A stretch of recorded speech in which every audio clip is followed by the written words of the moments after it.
दोस्तों, फिरोज खान एक ऐसा भारतीय एक्टर जिसकी शख्सियत देखकर हॉलीवुड के बड़े बड़े सुपरस्टार्स भी दंग रह जाते थे। एक ऐसा सुपरस्टार जिसका हर अंदाज, हर अदा उसके चाहने वालों को पसंद आई। लाइफस्टाइल ऐसा कि बड़े बड़े रईसों को चलन होने लगे। हिंदी फिल्मों को एक नया आयाम इन्होंने दिया। इनके लुक्स की तुलना जेम्स बॉन्ड से की जाती थी। पर्सनालिटी ऐसी की जाने कितनी लड़कियां इन पर मर मिटने को तैयार रहती थी। 25 सितंबर 1939 को बेंगलोर के एक मुस्लिम परिवार में इनका जन्म हुआ था। जन्म के वक्त इन्हें नाम दिया गया जुल्फिकार अली शाह खान। इनके पिता सादिक खान अफगानी मूल के थे और माँ फातिमा ईरान से ताल्लुक रखती थी। ये जब पैदा हुए थे तो इनके माता पिता को दूर दूर तक भी इस बात का इल्म न था कि भविष्य में उनका ये बेटा हिंदी फिल्म इंडस्ट्री का एक बहुत बड़ा नाम बनेगा। ये वो वक्त था जब भारत में बोलती फिल्में बनने लगी थी और भारत के लोगों पर फिल्मों का जादू खूब चल रहा था। भले ही उस वक्त के भारतीय समाज का एक बहुत बड़ा तबका फिल्मों में काम करने वालों को तुच्छ समझता था, लेकिन कई लोग ऐसे भी थे जो फिल्मों से खासे फैसिनेट हो रहे थे और फिल्मों में काम करने में उन्हें कोई बुराई नजर नहीं आती थी। बात अगर जुल्फिकार अली शाह खान की यानी कि फिरोज खान की करे तो इन्हें भी बचपन से फिल्में देखने का शौक लग गया था। और एक अच्छी बात ये रही इनके साथ कि इन्हें कम उम्र से ही हॉलीवुड फिल्में देखने का भी मौका मिलने लगा और हॉलीवुड स्टार्स के लुक्स और स्टाइल से ये बड़े प्रभावित होने लगे। कम उम्र से ही इन्होंने भी फिल्मों में काम करने का सपना देखना शुरू कर दिया और उसी उम्र में ही इन्होंने ये भी तय कर लिया था कि जब ये फिल्मों में आएंगे तो इनका स्टाइल एकदम हॉलीवुड सितारों की तरह होगा। इनकी पढ़ाई लिखाई हुई बेंगलोर के बिशप कॉटन बॉयज स्कूल और जर्मन हाई स्कूल से। अपने स्कूल के दिनों से ही ये स्टाइलिश लाइफस्टाइल मेंटेन करने लगे थे। एक दफा इनके पिता ने इन्हें एक नई मोटरसाइकिल दिलाई। वो मोटरसाइकिल इनकी पसंद की थी और चलते वक्त खूब आवाज करती थी। अपनी नई मोटरसाइकिल को अपने दोस्तों को दिखाने के लिए स्कूल ले गए। स्कूल में बच्चों का मोटरसाइकिल लाना मना था, सो इन पर स्कूल ने जुर्माना लगाया था। कम उम्र से ही फिरोज खान घोड़ों के भी शौकीन होने लगे थे और घोड़ों से इनका ये लगाव ताउम्र नजर भी आया। फिरोज खान के पिता तो चाहते थे कि ये पढ़ लिख कर बैरिस्टर बने। इनके पिता ने इन्हें पढ़ाई के लिए लंदन भेजने की तैयारी भी शुरू कर दी, मगर बचपन से ही हीरो बनने का सपना देखने वाले फिरोज जब जवान हुए तो वो मुंबई चले आए। मुंबई आने के बाद फिरोज खान ने हीरो बनने के लिए अपना संघर्ष शुरू कर दिया। शुरुआत में फिरोज खान को कुछ छोटी मोटी फिल्मों में छोटे मोटे स्टंट सीन्स मिले, लेकिन फिर साल 1959 में आई फिल्म दीदी में ये सुनील दत्त के भाई माधव के किरदार में नजर आए। इस रोल में फिरोज खान को काफी पसंद किया गया। फिरोज खान को लोग जानने पहचानने लगे थे। साल 1962 में फिर रिलीज हुई Hollywood film Tarzan goes to India में ये राजकुमार रघु कुमार के रोल में दिखे। इस फिल्म में पहली दफा फिरोज खान ने 7 हाथियों के साथ स्टंट किया था, वो भी एकदम हॉलीवुड स्टाइल। इस फिल्म से ये साफ हो गया था कि फिरोज खान हॉलीवुड से कितने प्रभावित थे। आगे चलकर फिरोज खान की फिल्मों और उनकी पर्सनालिटी में हॉलीवुड का असर साफ दिखाई दिया। फिर इसी साल 1962 में रिलीज हुई फिल्म रिपोर्टर राजू में ये पहली दफा मेन हीरो के रोल में दिखे। एक बार फिर से फिरोज खान अपनी एक्टिंग से अपनी छाप छोड़ने में कामयाब रहे, लेकिन इस फिल्म के बाद इन्होंने कई बी ग्रेड फिल्मों में भी काम किया। इनमें सबसे प्रमुख थी सैमसन, 4 दरवेश और एक सपेरा एक लुटेरा।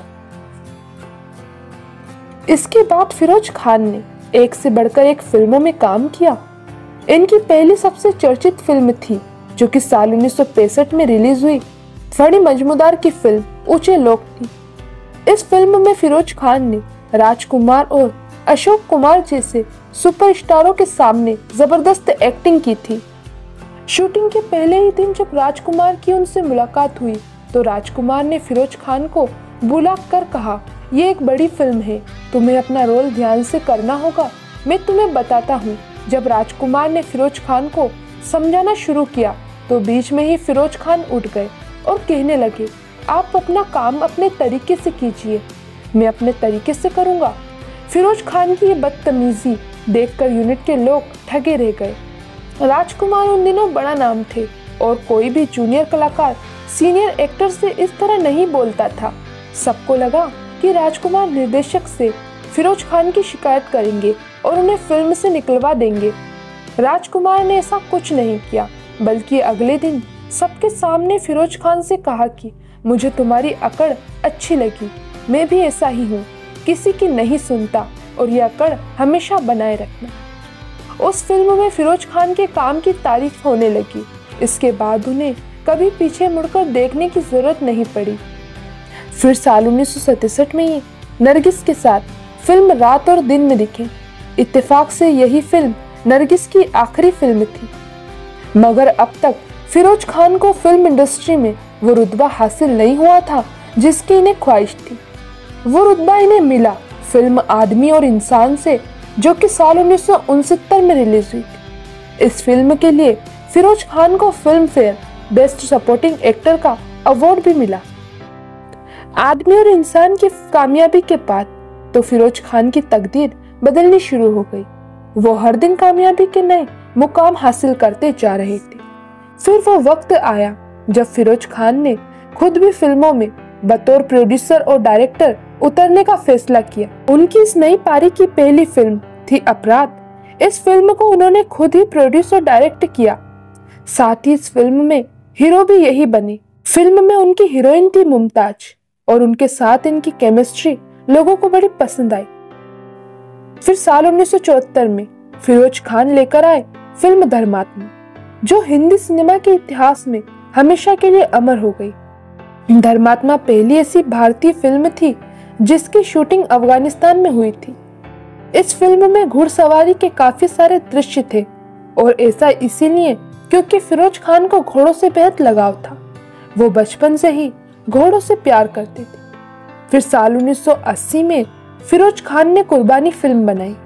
ये फिल्म भी सुपरहिट रही थी। इस फिल्म में फिरोज खान के अलावा विनोद खन्ना भी थे। इस बात से आप भी अच्छी तरह वाकिफ होंगे कि फिरोज खान और विनोद खन्ना के बीच बड़ी गहरी दोस्ती थी। फिल्म कुर्बानी के बाद इन्होंने जाबाज फिल्म बनाई, जिसमें इनके साथ अनिल कपूर और डिम्पल कपाड़िया थे। वहीं दयावान फिल्म का डायरेक्शन भी इन्होंने ही किया और इस फिल्म में एक बार फिर से इनके साथ इनके गहरे दोस्त विनोद खन्ना नजर आए। फिर साल 1992 में फिरोज खान ने यलगार फिल्म का निर्माण किया। इस फिल्म में फिरोज खान और संजय दत्त मुख्य भूमिकाओं में थे। साल 1998 में फिरोज खान ने प्रेम अगन फिल्म बनाई। इस फिल्म से उन्होंने अपने बेटे फरदीन खान को लॉन्च किया था। फिरोज खान ने यह फिल्म बड़े ही जोर शोर से बनाई थी, लेकिन फिल्म बॉक्स ऑफिस पर बुरी तरह फ्लॉप रही। फिर साल 2003 में एक बार फिर से अपने बेटे को फिरोज खान ने जानशीन फिल्म से बॉलीवुड में लॉन्च किया, लेकिन इस फिल्म का भी बॉक्स ऑफिस पर वही हश्र हुआ जो कि फिल्म प्रेम अगन का हुआ था। साल 1965 में फिरोज खान ने सुंदरी नाम की एक एयर होस्टेस से शादी की थी। सुंदरी तलाकशुदा थी और पहली शादी से उन्हें एक बेटी भी थी। फिरोज खान से शादी के बाद सुंदरी ने बेटी लैला और बेटे फरदीन को जन्म दिया। सुंदरी संग फिरोज खान की शादी 20 सालों तक चली और फिर साल 1985 में इन दोनों ने तलाक ले लिया। इस तलाक की वजह बनी फिरोज खान के जीवन में आई एक और एयर होस्टेस जिसका नाम था ज्योतिका धनराजगीर। हालांकि एक वक्त बाद फिरोज खान और ज्योतिका धनराजगीर भी अलग हो गए। आमतौर पर जहां फिल्म स्टार्स के बच्चे एक्टिंग में ही करियर बनाने का सपना देखते हैं और कई उस सपने को साकार भी कर लेते हैं, तो वहीं कुछ स्टार्स के बच्चे ऐसे भी रहे जिन्हें फिल्मों से दूर रखा गया। खासकर की लड़कियां, जैसे कि कपूर खानदान की परंपरा रही कि उनके खानदान की कोई भी बेटी फिल्मों में काम नहीं करेगी। वो बात अलग है कि करीना और करिश्मा कपूर अपनी मां की जिद की वजह से फिल्मों में आई। उसी तरह फिरोज खान के परिवार की भी कोई भी लड़की फिल्मों में नहीं आई। शायद इसीलिए उनकी बेटी लैला खान एक्टिंग की दुनिया से दूर रही। जहां लैला के भाई फरदीन खान एक वक्त पर बॉलीवुड के मशहूर एक्टर रहे, तो वहीं खुद लैला फिल्मों की ABCD भी नहीं सीख पाई। लेकिन ऐसा नहीं है कि आज वो असफल है या गुमनाम है। आज लैला खान का अपना ही नाम है। उनकी पहचान न तो अपने पिता के नाम से है और न ही भाई के नाम से, बल्कि आज उनकी पहचान उनके काम की वजह से है। लैला खान एक जानी मानी आर्टिस्ट है और पेंटिंग बनाती है। इंडिया ही नहीं, विदेशों में भी वो अपनी पेंटिंग्स की प्रदर्शनी लगा चुकी है। उनकी पेंटिंग्स दुनिया भर में पॉपुलर है। लैला खान ने लंदन के Slade school of fine art से फाइन आर्ट में ट्रेनिंग ली और इसके बाद इन्होंने लंदन के ही Saint Martin's school of art से आर्ट की पढ़ाई की। लैला चाहती तो एक्टिंग में अपना करियर बना सकती थी, क्योंकि उनके पिता जाने माने एक्टर और फिल्म मेकर थे और भाई भी फिल्मों में था। लेकिन घर की बेटियों पर बंदिशों के चलते वो ऐसा नहीं कर पाई। इसका जिक्र लैला खान ने खुद साल 2009 में दिए एक इंटरव्यू में भी किया था। खैर, लैला खान की पेंटिंग्स को नीलामी से लेकर दान, चैरिटी और फंड कलेक्ट करने के लिए इस्तेमाल किया जा चुका है। अपने इस काम के जरिए वो लाखों जरूरतमंदों की मदद कर चुकी है। ये वाकई फख्र की बात है कि फिल्मों से दूर रखे जाने पर भी लैला खान ने अपना टैलेंट दिखाया और साबित कर दिया कि अगर मौका मिले तो बेटियां भी बेटों से कम नहीं। आज दुनिया भर में लैला खान की तूती बोलती है, लेकिन जहां लैला खान आज प्रोफेशनल फ्रंट पर तरक्की कर रही है, तो वहीं उनकी निजी जिंदगी किसी दुख भरे सैलाब से कम नहीं रही। लैला खान ने पहले दिल्ली के रहने वाले रोहित राजपाल से शादी की, लेकिन किसी वजह से वो शादी नहीं चली और दोनों को अलग होना पड़ा। इसके बाद लैला खान ने फरहान फर्नीचर वाला से शादी की, जो एक्ट्रेस पूजा बेदी के एक्स हस्बैंड है। फरहान फर्नीचर वाला का अपना खानदानी बिजनेस है फर्नीचर का, जो 100 सालों से चल रहा है और लैला उसमें भी मदद करती है। अपने पति के काम में वो डिजाइनिंग और क्रिएटिव आइडियाज के जरिए मदद करती है। वहीं लैला खान ने अपने पिता फिरोज खान से जुड़े कई फैक्ट्स इंटरव्यूज में शेयर किए। लैला कहती हैं, मैं उनकी पहली संतान रही हूँ। मुझको लेकर वे बड़े प्रोटेक्टिव रहे, इतने कि मैं 10वीं क्लास के बाद पढ़ने एब्रोड जाना चाहती थी, पर उन्होंने प्रोटेक्टिवनेस में मुझे जाने नहीं दिया। इस फैक्ट के बावजूद कि मैं बड़ी इंडिपेंडेंट ख्यालों वाली थी। बाद में ग्रेजुएशन के बाद उन्होंने मेरे पैशन के चलते मुझे बाहर जाने दिया। मैंने पेंटिंग का कोर्स किया, उसी में करियर बनाया। फिल्मों में न आने देने के पीछे भी उनकी मेरे प्रति प्रोटेक्टिव नजरिया था। हालांकि मेरा इंटरेस्ट भी फिल्मों से ज्यादा पेंटिंग्स में था। मैं उन्हें उनके बर्थडे पर उन्हें पेंटिंग्स गिफ्ट दिया करती थी। उन्हें उनमें से जो अच्छा लगता था उसकी तारीफ करते थे और बुरी लगने पर मुंह पर ही कह देते थे। फिरोज खान के बारे में लैला ने और बताया कि उनकी ऊपरी तौर पर छवि नो नॉनसेंस पर्सन की थी। लोग उनकी शख्सियत से भी उनका इतना लिहाज करते थे कि उनके सामने कम फटकते थे। असल जिंदगी में वे एक हद तक ऐसे थे, तभी बचपन में मुझ पर या फरदीन पर उन्हें हाथ उठाने की कभी जरूरत नहीं पड़ी। उनकी एक सख्त नजर ही काफी होती थी हम बच्चों की शरारत पर लगाम लगाने की। लैला खान ने फिरोज खान की लाइफ वैल्यूज के बारे में भी बताया कि उन्होंने हमें हमेशा पैसे और मिली जिंदगी की वैल्यू करना सिखाया। वे कहा करते थे कि पैसे तो आएंगे और जाएंगे, मगर वैल्यूज सदा साथ रहेंगी। लिहाजा बड़ों का आदर और छोटों को सदा प्यार देते रहना चाहिए।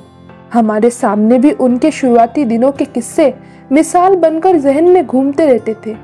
वह यह कि उन्होंने भी मुंबई में स्ट्रगल की लाइफ जी थी, उसके बावजूद उन्होंने अपना एक मुकाम बनाया। मुझे वो बहुत चाहते थे। मेकअप आर्टिस्ट घर का खाना लाते थे। पापा रोजाना उनके साथ खाना खाते थे। पापा में ऐसी बात थी कि वो राजा को रंग को की तरह और रंग को राजा की तरह ट्रीट करते थे। हालांकि हमारे दादाजी की ख्वाहिश तो थी कि पापा बड़े होकर बैरिस्टर बने, पर पापा पर बेंगलुरु में वेस्ट की फिल्मों का इतना असर था कि वे फिल्मों में ही आना चाहते थे। आगे चलकर उनकी फिल्मों में वह सब दिखता था। उनकी फिल्मों के हर एस्पेक्ट बड़े टाइम अहेड होते थे, गानों से लेकर हीरोइनों की डिपिक्शन तक। वे काम को बड़े जुनून से अंजाम देते थे। वो कहा भी करते थे कि जो भी करो उसे पूरी शिद्दत और जुनूनी ढंग से करो। मुझे याद है कि जब फिल्म धर्मात्मा को ए सर्टिफिकेट मिला था तो वे काफी अपसेट हुए थे, इतने कि उनके हाथों में कांच का गिलास था। वह सामने कांच के दरवाजे पर पटका था। वह दरवाजा टूट गया था। बाद में उसका उन्हें अफसोस हुआ, पर उन्होंने इतने जुनून के साथ फिल्म बनाई थी कि सेंसर के रवैये पर उन्हें बड़ा गुस्सा आया था। उनकी फिल्मों के गाने आज भी खासे पसंद किए जाते हैं, क्योंकि उनकी धुनों से लेकर कोरियोग्राफी वगैरह सब आज की तारीख तक रेलेवेंट है। उनका अपना अंदाज रहा। उन पर मैं अगर ऑटोबायोग्राफी लिखूं तो उसका टाइटल होगा आई डिड इट माई वे, यानी काम जिसे मैंने अपने तरीके से किया। फिरोज खान आखिरी दफा नजर आए थे साल 2007 की सुपरहिट फिल्म वेलकम में। इस फिल्म में उनके किरदार आरडीएक्स की काफी चर्चा हुई थी। फिल्म वेलकम के बाद से ही फिरोज खान ने खुद को फिल्मों से दूर कर लिया था।